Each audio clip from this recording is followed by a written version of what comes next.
Hello everyone, সবাই কেমন আছো? আশা করি সবাই খুব ভালো আছো। আমাদের চ্যানেলে নতুন আরেকটা ব্লগে তোমাদের সবাইকে জানাই ওয়েলকাম।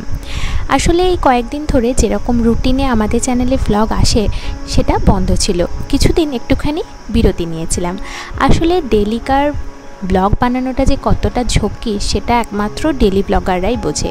প্রত্যেক দিন ভিডিও শ্যুট করা, তাকে এডিট করা, তাকে পাবলিশ করা, একা হাতে করাটা অনেকখানি ঝক্কি, সেটা ফুল লেন্থ ব্লগই হোক আর মিনি ব্লগই হোক। তাই এই একঘেয়ে একটুখানি ব্লগিংয়ের এডিটিং থেকে বিরতি নিয়েছিলাম। একটুখানি নিজের সাথে, একটুখানি কুটুনের সাথে সময়টাও আমরা ঠিকমতো কাটিয়ে উঠেছি। তবে কি জানো তো, এই ব্লগিংয়ের যে এডিটিং বলো বা কাজকর্ম বলো, সেটা থেকে একবার যদি তালটা কেটে যায় সেটা আবার জোড়া লাগাতে কিন্তু বেশ খানিকটা কষ্ট হয়। ঠিক যেমন আমরা 9 to 5 জব করি বা পড়াশোনা করি, সেরকমই এই ব্লগিং জিনিসটাকে যদি সিরিয়াসলি নেওয়া হয় তাহলে নিয়মিত করে যেতে খুব একটা অসুবিধা হয় না। কিন্তু যখনই একটুখানি আলসেমি চলে আসে, একটুখানি মনে হয় না আজকে এডিটিংটা করতে ভালো লাগছে না বা আজকে কাজটা করতে ভালো লাগছে না, তখনই দেখি ঠিক পিছিয়ে যায় জিনিসটা। মানে ওই তালটা কেটে গেলে আবার তাকে ফিরিয়ে জোগাড় করে আনাটা খুব মুশকিল হয়। তাই চেষ্টা করি রেগুলারিটি মেনটেন করার। এই যে এখন যেমন আমরা গেছি আমাদের লিচু বাগানে, সেদিনকে কি হয়েছে জানো, ব্লগ তো বানাইনি কদিন ধরেই, তাই সেদিনের ব্লগটাও বানানো হয়নি। সেদিনকে আমাদের লিচু গাছের ওই পুকুরের দিকে যে লিচুগুলো ছিল, অর্ধেক লিচু চুরি করে নিয়ে চলে গেছে। ওই দিকের যে গ্রামটা আছে বা পাড়াটা আছে, সেখানে ছোট ছোট বাচ্চারা থাকে। তাদের লক্ষ্য হয়েছিল বৃষ্টি পড়ার পরেই যখনই লিচুগুলো রং ধরেছিল তারা খেয়াল রেখেছিল। তো হঠাৎ করে একদিন দুপুরবেলায় এসে অর্ধেক লিচু নিয়ে চলে গেছে, তাও আমরা বুঝতে পারিনি। হঠাৎ করে বিকেলবেলা লিচু গাছ দেখতে গিয়ে দেখা গেছে যে অর্ধেক লিচু নেই। তো পরের দিনকে তো চোর ধরা পড়েছিল, সে অনেক মজার কাণ্ড করে চোর ধরা হয়েছিল, কিন্তু আর লিচুগুলো গাছে রাখা সাহস হয়নি, অগত্যা পেরে নিতে হয়েছিল। এই গাছ থেকে লিচুটা পেরেছি, রঙটা কি সুন্দর দেখো, যদিও খুব একটা মিষ্টি হয়নি, টকটকই ছিল, কিন্তু খেতে কিন্তু বেশ ভালোই। আর কুটুনও গেছে দিয়ানের সাথে, দাদার সাথে লিচুগুলোকে পাড়তে। গাছে লিচুগুলো রং ধরেছে, কি ভালো দেখতে লাগছে, তাই না? আসলে গাছের যে কোনো ফল বলো, সেটা লিচু হোক, আম হোক বা ছোটোখাটো যে ফলই হোক, সেগুলোর উপর গ্রামের বাচ্চাদের নজর সবার প্রথমে থাকে। ওদের কাছে খোঁজ সবার আগে থাকে কাদের বাগানে কী ফল আছে। তো সেই মতোই ওরা পুকুরে ডুবে ডুবে এসে অর্ধেক লিচুকে তুলে নিয়ে গেছে দুপুরবেলা। আর আজকে জানো তো আমাদের এলাকাতে ভোট, তাই আমাদের বাড়ির পাশে যে প্রাইমারি স্কুলটা আছে সেখানেই ভোট হয়। তো পরিবেশ মোটামুটি শান্তই ছিল, কিন্তু অনেক লোকজনের সমাগম ছিল। সকালের দিক থেকে দুপুরের দিক পর্যন্ত মোটামুটি আমাদের এই বারান্দার কাছাকাছি পর্যন্ত লাইনটা এসেছিল। একে তো গ্রীষ্মকাল, সবাই চায় যে একেবারে সকাল সকাল গিয়ে ভোটটা দিয়ে দেবো, সেই মতন সকালবেলাতে একদম ভিড়টা ছিল। তাই আমরা ভোট দিতে গিয়েছিলাম একেবারে খাওয়া দাওয়ার পর, তখন একেবারে লাইন ফাঁকা, আর কেউই ছিল না। সেই সুযোগে ফাঁকায় ফাঁকায় ভোটটা দিয়েও চলে এসেছি। উঠো না, ধূপ পাওয়া যেতে।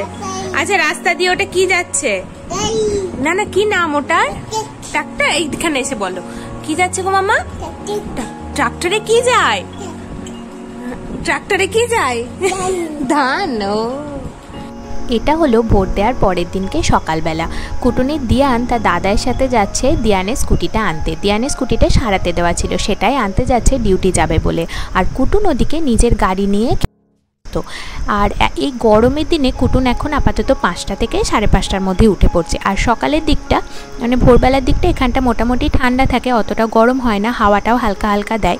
তো গাড়ি নিয়ে মোটামুটি এখানটাতেই খেলে। কিন্তু যেই দেখে যে বাইক নিয়ে দিয়ান আর দাদাই চললো, সেই বেরিয়ে গেছে গাড়ি চাপতে। কিন্তু দিয়ান ওকে বুঝিয়ে যাচ্ছে যে না, আমরা এক্ষুনি চলে আসবো, তারপর এসে তোকে গাড়িতে চাপাবো। আসলে বাইক দেখলেই কুটুন ওর এক্সাইটমেন্ট ধরে রাখতে পারে না। সে যেই বাইক নিয়ে বেরোক না কেন, একবার সেখানে চাপবে, তারপর সেটাকে ছাড়বে। কিন্তু দিয়ানোকে বুঝিয়ে গেল যে না, তুই বালি নিয়ে পাথর নিয়ে খেল, আমরা একটু পরেই চলে আসব। তো নিজে নিজে বুঝতে পারলো যে হ্যাঁ, ওরা এক্ষুনি চলে আসবে, সেই বুঝে আর বায়নাটা করেনি, চুপচাপ নিজের মনে একটুখানি খেলতে শুরু করে দিয়েছিল। তারপর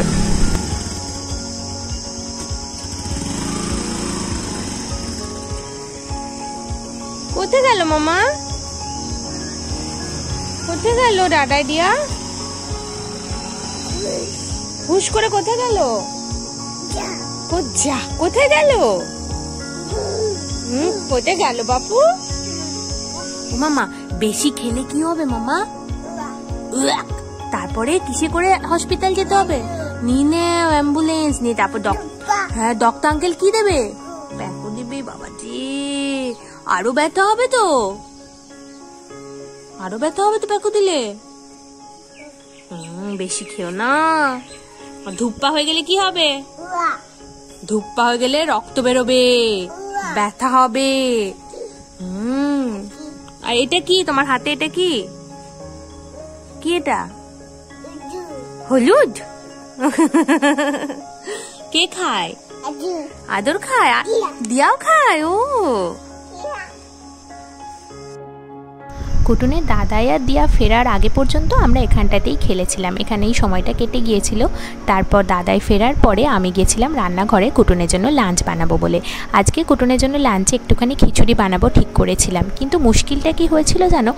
শীতকালে যখন কুটুন আরেকটু ছোট ছিল তখন প্রায় দিনই ও খিচুড়ি খেত, বিভিন্ন রকম সবজি দিয়ে খিচুড়িটা খেতে পছন্দও করতো। কিন্তু যেই শীতকাল চলে গেছে আমি খিচুড়ি বানানো একেবারেই বন্ধ করে দিয়েছি। ও আমাদের সাথে ভাতই খায়, ভাতে যা যা তরকারি হয়, ডাল হয়, সেগুলো দিয়েই খায়। তাই ও ভাতের ফ্লেভারটাকে এতখানি পছন্দ করে যে খিচুড়িটা একেবারেই এখন আর খেতে চায় না। কোনো রকম একটুখানি ভুলিয়ে এদিক ওদিক গল্প করে তখন ওকে খাওয়ানো হয়। পছন্দ করে না এমনটা নয়, ও আসলে ওই ফ্লেভারটা অতটা বুঝতে পারে না। মানে ভাতের সাথে বিভিন্ন রকম সবজি থাকলে সেই টেস্টটা ওর ভালো লাগে, যেহেতু খিচুড়িতে সব কিছু একসাথে মিলেমিশে একই রকম টেস্ট হয়ে যায়, সেটাও অ্যাকসেপ্ট করতে পারে না। তো আর যেহেতু গরমটা প্রচণ্ডই আছে সেজন্য আমি খিচুড়িটা অ্যাভয়েডই করে থাকি, খুবই কম বানাই। বলতে গেলে আজকে নিয়ে দ্বিতীয়বার বানাচ্ছি। প্রথম দিনটা মোটামুটি খেয়েছিল, আজকে আবার জানি না কতটা কি খাবে, তাও চেষ্টা করছি ঠিকঠাকভাবে বানানোর যাতে ওর ভালো লাগে।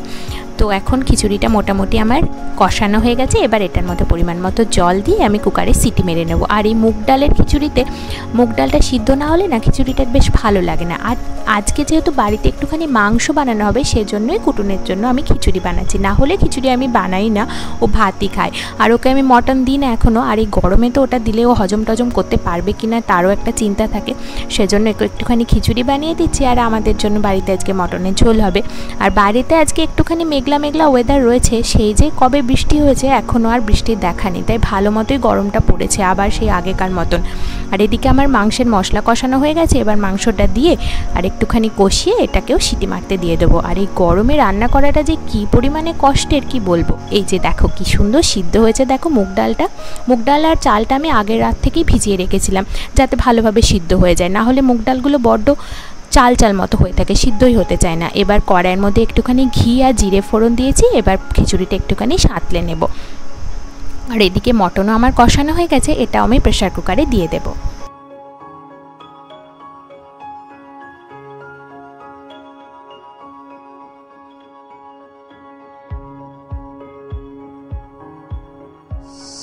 কি হয়েছে এটা? গোফ যা, গোফ হাওয়া যা। কি খেলে তুমি? দুধ খেয়েছো? কি দুধ? বিকেলবেলার দিকটা কুটুন এখন আর প্রত্যেক দিন মাঠে যায় না নিয়ম করে, আগে যেমন যেত সেরকম ও নিজেই যেতে চায় না। ওই আমাদের বাড়ির সামনেটাতেই গাড়ি নিয়ে বালি নিয়ে এসব নিয়ে খেলেই ওর সময় কেটে যায়। তাই বিকেলে নিজে বাইরে উঠোনে খেলে আসার পর এখন বাড়িতে দিয়ানের সাথে সন্ধ্যাবেলায় খেলাটা বেশ ভালোই জমেছে। এমনিতে ওর শোয়ার টাইম হচ্ছে 8টা থেকে 8:30, যেদিনকে বিকেলবেলাটা একটুখানি বেশি ঘুমায়, বড়জোর ওই 5টা পর্যন্ত, তখন রাত পর্যন্ত একটু জেগে থাকতে পারে। বড়জোর 9টা, কিন্তু তার মধ্যে ওর ঘুম চলে আসে। তো এখনও দিয়ানের সাথে ওটাই খেলছে, আর খেলতে খুব মজাও পাচ্ছে। তো ভাবলাম একটুখানি খেলে নিক, তাহলে পরিশ্রমটাও হবে, খিদেও পেয়ে যাবে, তারপর ওকে ডিনার করিয়ে শুইয়ে দেব। আজকের ব্লগটা এখানেই শেষ করছি। ব্লগ কেমন লাগলো কমেন্ট আমাকে অবশ্যই জানিও, ভালো লাগলে ছোট্ট করে একটা কমেন্ট করে দিও। আবার খুব শিগগিরই দেখা হবে নতুন একটা ব্লগের সাথে।